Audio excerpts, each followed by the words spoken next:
ओम शांति। 29 सितंबर 2025। बाबा की महावाक्य। मीठे बच्चे, बाप आए हैं तुम्हें ज्ञान का तीसरा नेत्र देने, जिससे तुम सृष्टि के आदि मध्य अंत को जानते हो। प्रश्न: शेरनी शक्तियां ही कौन सी बात हिम्मत के साथ समझा सकती हैं? उत्तर: दूसरे धर्म वालों को यह बात समझाना है कि बाप कहते हैं तुम अपने को आत्मा समझो, परमात्मा नहीं। आत्मा समझकर बाप को याद करो तो विकर्म विनाश होंगे और तुम मुक्ति धाम में चले जाएंगे। परमात्मा समझने से तुम्हारे विकर्म विनाश नहीं हो सकते। यह बात बहुत हिम्मत से शेरनी शक्तियां ही समझा सकती हैं। समझाने का भी अभ्यास चाहिए। गीत: नैनहीन को राह दिखाओ प्रभु। ओम शांति। बच्चे अनुभव कर रहे हैं रूहानी याद की यात्रा में कठिनाई देखने में आती है। भक्ति मार्ग में दर दर ठोकरें खानी ही होती हैं। अनेक प्रकार के जप तप यज्ञ करते, शास्त्र आदि पढ़ते हैं, जिस कारण ही ब्रह्मा की रात कहा जाता है। आधा कल्प रात, आधा कल्प दिन। ब्रह्मा अकेला तो नहीं होगा ना। प्रजापिता ब्रह्मा है तो जरूर उनके बच्चे कुमार कुमारियां भी होंगे, परंतु मनुष्य नहीं जानते हैं। बाप ही बच्चों को ज्ञान का तीसरा नेत्र देते हैं, जिससे तुमको सृष्टि के आदि मध्य अंत का ज्ञान मिला हुआ है। तुम कल्प पहले भी ब्राह्मण थे और देवता बने थे। जो बने थे वही फिर बनेंगे। आदि सनातन देवी देवता धर्म के तुम हो। तुम ही पूज्य और पुजारी बनते हो। अंग्रेजी में पूज्य को वर्शिप वर्दी और पुजारी को वर्शिपर कहा जाता है। भारत ही आधा कल्प पुजारी बनता है। आत्मा मानती है हम पूज्य थे, फिर हम ही पुजारी बने हैं। पूज्य से पुजारी, फिर पूज्य बनते हैं। बाप तो पूज्य पुजारी नहीं बनते। तुम कहेंगे हम पूज्य पावन सो देवी देवता थे, फिर 84 जन्मों के बाद कंप्लीट पतित पुजारी बन जाते हैं। अभी भारतवासी जो आदि सनातन देवी देवता धर्म वाले थे, उन्हों को अपने धर्म का कुछ भी पता नहीं है। तुम्हारी इन बातों को सब धर्म वाले नहीं समझेंगे। जो इस धर्म के कहाँ कन्वर्ट हो गए होंगे वही आएंगे। ऐसे कन्वर्ट तो बहुत हो गए हैं। बाप कहते हैं जो शिव और देवताओं के पुजारी हैं उनको सहज है। अन्य धर्म वाले माथा खपाएंगे। जो कन्वर्ट होगा उनको टच होगा और आकर समझने की कोशिश करेंगे, नहीं तो मानेंगे नहीं। आर्य समाजियों में से भी बहुत आए हुए हैं। सिख लोग भी आए हुए हैं। आदि सनातन देवी देवता धर्म वाले जो कन्वर्ट हो गए हैं, उनको अपने धर्म में जरूर आना पड़ेगा। झाड़ में भी अलग अलग सेक्शन हैं, फिर आएंगे भी नंबरवार। टाल टालियां निकलती रहेंगी। वह पवित्र होने कारण उन्हों का प्रभाव अच्छा निकलता है। इस समय देवी देवता धर्म का फाउंडेशन है नहीं, जो फिर लगाना पड़ता है। बहन भाई तो बनाना ही पड़े। हम एक बाप के बच्चे, सब आत्माएं भाई भाई हैं, फिर भाई बहन बनते हैं। अब जैसे कि नई सृष्टि की स्थापना हो रही है, पहले पहले हैं ब्राह्मण। नई सृष्टि की स्थापना में प्रजापिता ब्रह्मा तो जरूर चाहिए। ब्रह्मा द्वारा ब्राह्मण होंगे। इनको रुद्र ज्ञान यज्ञ भी कहा जाता है। इसमें ब्राह्मण जरूर चाहिए। प्रजापिता ब्रह्मा की औलाद जरूर चाहिए। वह है ग्रेट ग्रेट ग्रैंडफादर। ब्राह्मण है पहले नंबर में चोटी वाले। आदम बीबी एडम ईव को मानते भी हैं। इस समय तुम पुजारी से पूज्य बन रहे हो। तुम्हारा सबसे अच्छा यादगार मंदिर दिलवाड़ा मंदिर है। नीचे तपस्या में बैठे हैं, ऊपर में राजाई और यहाँ तुम चैतन्य में बैठे हो। यह मंदिर खलास हो जाएंगे, फिर भक्ति मार्ग में बनेंगे। तुम जानते हो, अभी हम राजयोग सीख रहे हैं, फिर नई दुनिया में जाएंगे। वह जड़ मंदिर, तुम चैतन्य में बैठे हो। मुख्य मंदिर यह ठीक बना हुआ है। स्वर्ग को नहीं तो कहाँ दिखाएं? इसीलिए छत में स्वर्ग को दिखाया है। इस पर बहुत अच्छा समझा सकते हो। बोलो, भारत ही स्वर्ग था, फिर अब भारत नर्क है। इस धर्म वाले झट समझेंगे। हिंदुओं में भी देखेंगे तो अनेक प्रकार के धर्मों में जाकर पड़े हैं। तुमको बहुत मेहनत करनी पड़ती है निकालने में। बाबा ने समझाया है, अपने को आत्मा समझ मां मेकम याद करो। बस और कुछ बात ही नहीं करना चाहिए। जिनका अभ्यास नहीं, उनको तो बात करनी भी नहीं चाहिए, नहीं तो बीके का नाम बदनाम कर देते हैं। अगर दूसरे धर्म वाले हैं तो समझाना चाहिए कि यदि तुम मुक्ति धाम में जाना चाहते हो तो अपने को आत्मा समझो, बाप को याद करो। अपने को परमात्मा नहीं समझो। अपने को आत्मा समझ बाप को याद करेंगे तो तुम्हारे जन्म जन्मांतर के पाप कट जाएंगे और मुक्ति धाम में चले जाएंगे। तुम्हारे लिए यह मन मनाभव का मंत्र ही बस है, परंतु बात करने की हिम्मत चाहिए। शेरनी शक्तियां ही सर्विस कर सकती हैं। सन्यासी लोग बाहर में जाकर विलायत वालों को ले आते हैं कि चलो तुमको स्पिरिचुअल नॉलेज देवें। अब वह बाप को तो जानते ही नहीं, ब्रह्म को भगवान समझ कह देते, इसको याद करो। बस यह मंत्र दे देते हैं, जैसे किसी चिड़िया को अपने पिंजड़े में डाल देते हैं। तो ऐसे ऐसे समझाने में भी टाइम लगता है। बाबा ने कहा था, हर एक चित्र के ऊपर लिखा हुआ हो शिव भगवानो वाच। तुम जानते हो, इस दुनिया में धनी बिगर सब निधन के हैं। पुकारते हैं तुम मात पिता, हम बालक तेरे। अच्छा, उनका अर्थ क्या? ऐसे ही बोलते रहते, तुम्हारी कृपा से सुख घनेरे। अब बाप तुमको स्वर्ग के सुख के लिए पढ़ा रहे हैं, जिसके लिए तुम पुरुषार्थ कर रहे हो। जो करेगा वह पाएगा। इस समय तो सब पतित हैं। पावन दुनिया तो एक स्वर्ग ही है। यहाँ कोई भी सतो प्रधान हो ना सके। सतयुग में जो सतो प्रधान थे, वही तमो प्रधान पतित बन जाते हैं। क्राइस्ट के पिछाड़ी जो उनके धर्म वाले आते हैं, वह तो पहले सतो प्रधान होंगे ना। जब लाखों की अंदाज में होते हो, तब लश्कर तैयार होता है लड़कर बादशाही लेने। उनको सुख भी कम तो दुख भी कम।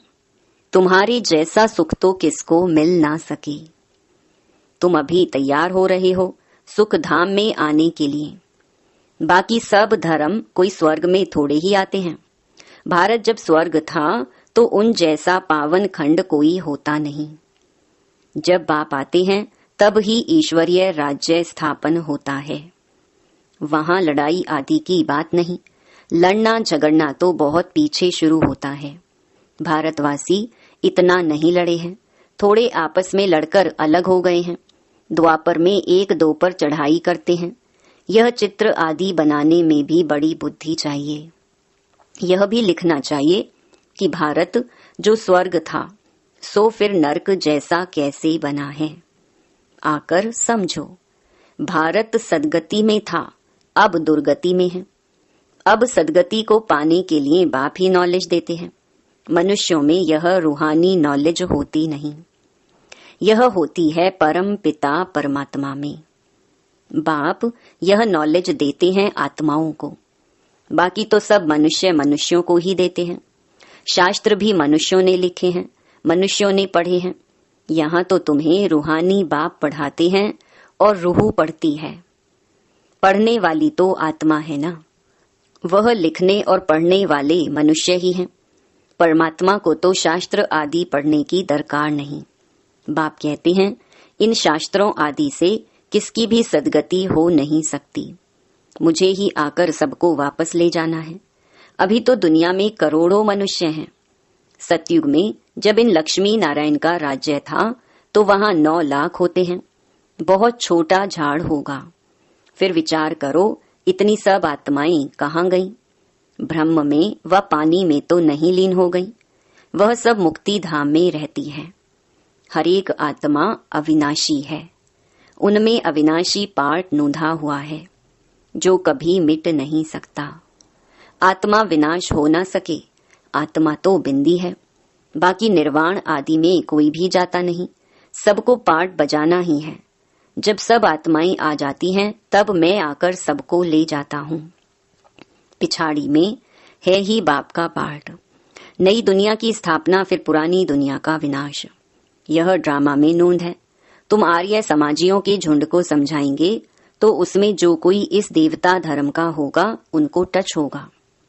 बरोबर, यह बात तो ठीक है। परमात्मा सर्वव्यापी कैसे हो सकता? भगवान तो बाप है, उनसे वर्षा मिलता है। कोई आर्य समाजी भी तुम्हारे पास आते हैं ना, उनको ही सैपलिंग कहा जाता है। तुम समझाते रहो, फिर तुम्हारे कुल का जो होगा वह आ जाएगा। भगवान बाप ही पावन होने की युक्ति बताते हैं। भगवानुवाच मां मेकम याद करो, मैं पतित पावन हूँ। मुझे याद करने से तुम्हारे विकर्म विनाश होंगे और मुक्ति धाम में आ जाएंगे। यह पैगाम सब धर्म वालों के लिए है।